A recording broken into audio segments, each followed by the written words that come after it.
नमस्कार। आज कुछ गहरी चर्चा में कर्म के विषय पर कुछ हम लोग बात करेंगे। ऐसा है, अपनों के छूटने से अर्थात उनकी मौत को देखकर गहरा दुख भी आता है, एक सूनापन भी बनता है, बैराग भी आता है। ये सबके साथ होता है। तो आज हम विचार करेंगे तो क्या ऐसी स्थिति में अपने लक्ष्य को छोड़ देना चाहिए और इसी वैराग, दुख और सूनापन में जीवन बिताना चाहिए?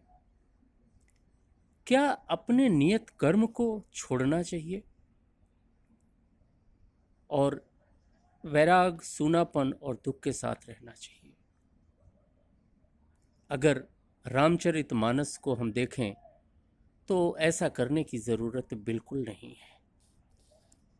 भगवान राम को जब उनके पिता दशरथ की मृत्यु का समाचार मिला, वशिष्ठ जी ने बताया, क्षणिक तौर पर राम स्तब्ध रह गए। उन्हें दुख भी हुआ, सूनापन भी मिला और एक क्षणिक वैराग भी आया। कुछ उस दिन उन्होंने कुछ भी नहीं खाया, दुख गहरा था।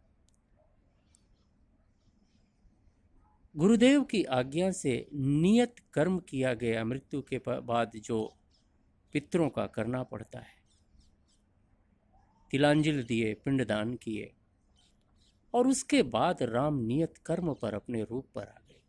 और उन्होंने खुद गुरुदेव से बोला था, वशिष्ठ जी से, कि सब लोगों को भूखे हैं, इन लोगों को शोक से बाहर आकर अब फलाहार वगैरह करना चाहिए, नियत कर्म की तरफ चलना पड़ेगा। अगर राम उस दिन वैराग पर चले जाते तो शायद रावण का वध नहीं होता। शायद जो असुरी शक्तियां इस अर्थ में प्लेनेट को परेशान कर रही थी, उनका वध नहीं हो सकता था।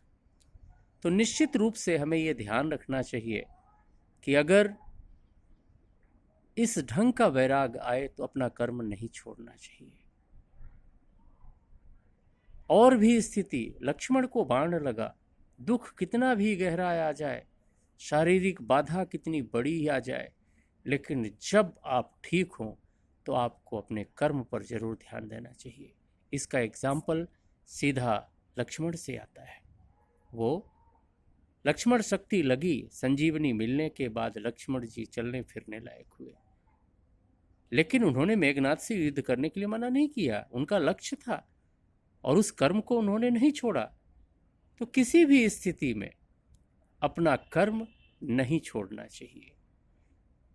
कितनी भी विचलन जिंदगी में आ जाए, अगर आपको अपना लक्ष्य क्लियर है तो उस लक्ष्य का पीछा जरूर करना चाहिए।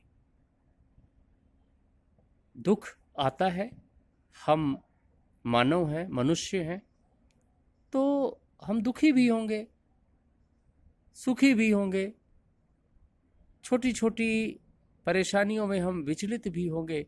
लेकिन ज़्यादा दिन तक विचलन रहना, ज़्यादा दिन तक दुखी रहना, अगर ये स्थिति बनती है तो हमें इससे बाहर आने का प्रयास करना चाहिए।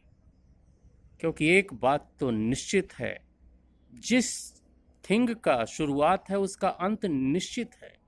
कोई चीज़ अगर शुरू होगी तो उसका अंत निश्चित है। किसी ने जन्म लिया है तो उसकी मृत्यु भी निश्चित है। किसी बुजुर्ग व्यक्ति ने मुझसे कहा था, जो विधिना ने लिख दिया छठी रात के अंक, राही बढ़े न तिल घटे, रहुरे जीव निसंग। So do your allotted work and enjoy the life.